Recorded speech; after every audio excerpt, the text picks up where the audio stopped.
Намаскар. Сегодня поговорим об очень важном механизме внутри нашего тела, который мы можем использовать для улучшения своей концентрации в медитации. Речь идет о рефлексе ныряльщика. Этот рефлекс мы унаследовали от предыдущих форм жизни, от животных. Вообще все теплокровные существа обладают вот этим механизмом внутри нашего тела. Когда животное ныряет в воду, и вода соприкасается, холодная вода соприкасается с лицом, вот здесь, с глазами, с лицом, тогда срабатывает этот механизм. Замедляется дыхание, замедляется сердцебиение и уменьшается количество поглощения кислорода телом. И это именно то, что нам нужно достичь в медитации. В следующем видео я буду говорить о дыхании. Я буду обучать, как использовать свое дыхание для того, чтобы достичь очень-очень спокойного состояния ума. Как при помощи дыхания можно взять под контроль свои эмоции, как можно взять под контроль свои мысли. Это в следующем видео. А сейчас мы поговорим о том, как, используя вот этот физический механизм, то есть напрямую дыхание не регулируя, но используя этот физический механизм, привести себя в очень выгодное состояние для медитации. Очень-очень интересная вещь. Обязательно ее нужно использовать. Ваше задание будет экспериментировать целую неделю с этим процессом и потом решить для себя, оставить его или нет. Скорее всего, вы захотите этот процесс оставить, потому что он дает очень большую пользу и действительно улучшает вашу концентрацию. Итак, как включить рефлекс ныряльщика? Это прям такой комплексный процесс. Помимо рефлекса ныряльщика еще несколько вещей включается. Есть техника в йоге, она называется вьяпака шаоча или полная чистота, всеобъемлющая чистота.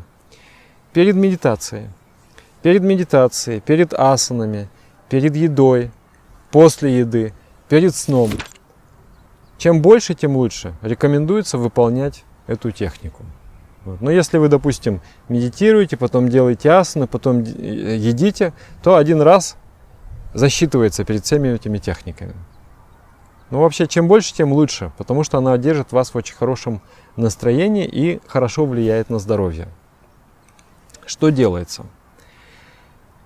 Вы набираете в рот холодную воду. И пока вы держите во рту холодную воду, она изнутри охлаждает вот эту полость рта, холодная вода. Набираете в руки тоже воду. И плескаете в открытые глаза минимум 12 раз.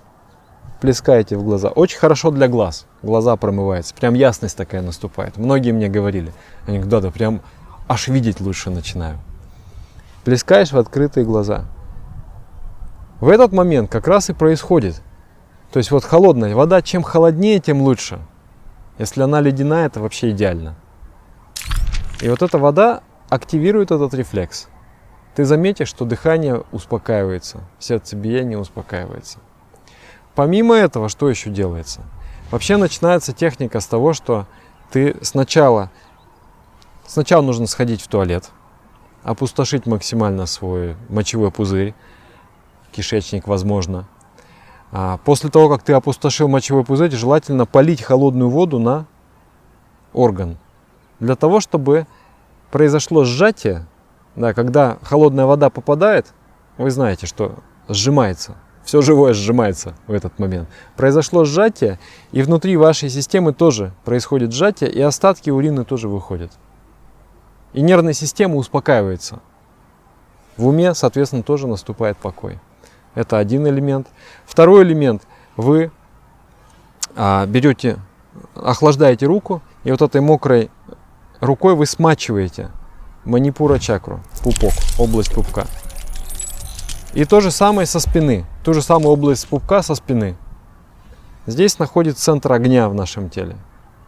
Когда вы его смачиваете, тело становится готовым для охлаждения. Следующий этап: вы поливаете холодной водой руки от локтей вниз. Полностью намачиваете руки холодной водой. То же самое с ногами, от колен до стоп. Что это дает? Когда руки охлаждаются, кровь имеет свойство течь туда, где тепло. То есть сосуды сжимаются, и от рук кровь отступает. Она приходит в туловище. Когда в туловище появляется кровь, начинают лучше работать внутренние органы. Поэтому вы чувствуете прилив жизненной силы. Взбадриваетесь вы. Опять же, вот эта охлажденная кровь, она начинает циркулировать по организму, и мозг начинает получать вот это вот освежающее воздействие охлажденной крови. И вы просыпаетесь, ощущение такой бодрости появляется. Поэтому эта техника и хорошо на пищеварение влияет, на работу внутренних органов, и хорошо на работу мозга тоже влияет. Вот, охладили конечности, кровь отступила в туловище и в мозг. Потом шею смачиваете за ушами и набираете в рот холодной воды и плескаете в открытые глаза минимум 12 раз. Можно больше, если хотите. Вот это вот техника Вьяпак Шаоча. И вот эту технику Вьяпак Шаоча перед медитацией обязательно. Если после медитации асана, ну не обязательно тогда делать. Ну вот хотя бы перед медитацией делайте.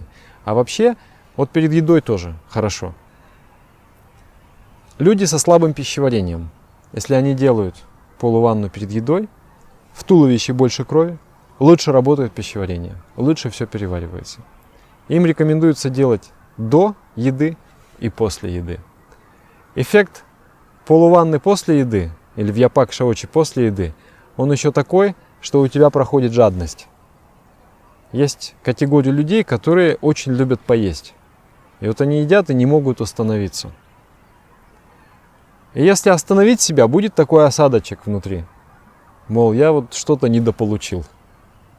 И поэтому будешь ходить на кухню и таскать пирожки, продолжать. Вот. А когда ты понимаешь, что человек вообще, это тоже отдельная тема. Питаться нужно очень умеренно.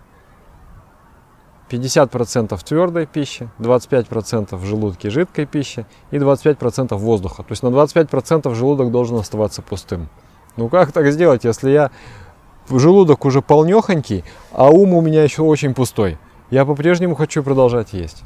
Вот тогда нужно просто себя взять, вот так вот, как Мюнхгаузен из болота себя вытащил за волосы, также себя нужно вести в душевую комнату и там делать полуванну. И когда ты это сделаешь, нервная система успокаивается, и ты даже забыл, что ты ел. У тебя сразу наступает перемена кадра, и все, и ты уже... И таким образом эффективно бороться с жадностью. Мало того, что ты жадность побеждаешь, но еще ты улучшаешь свое пищеварение.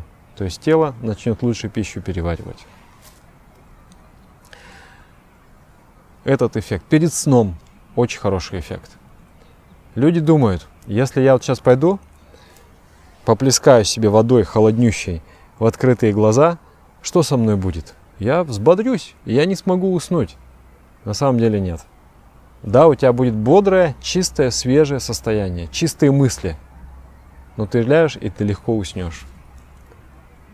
Когда у тебя бессонница, не можешь уснуть. В основном бессонница вызвана гормональными нарушениями.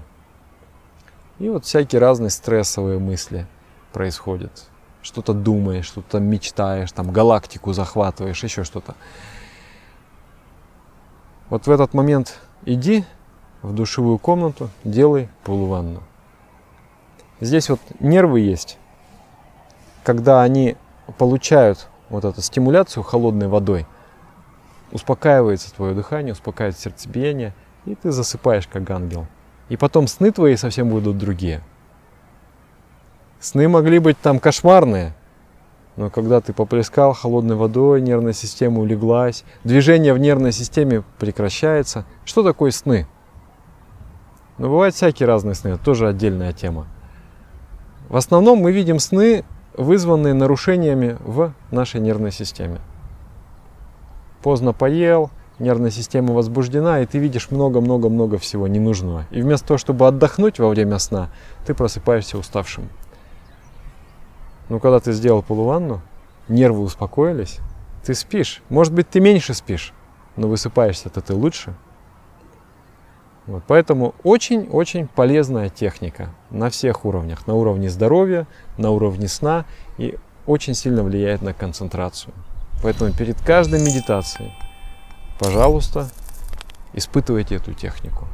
И чем холоднее вода, тем лучше. Все это сделали, и потом садитесь медитировать. Сейчас я на горе.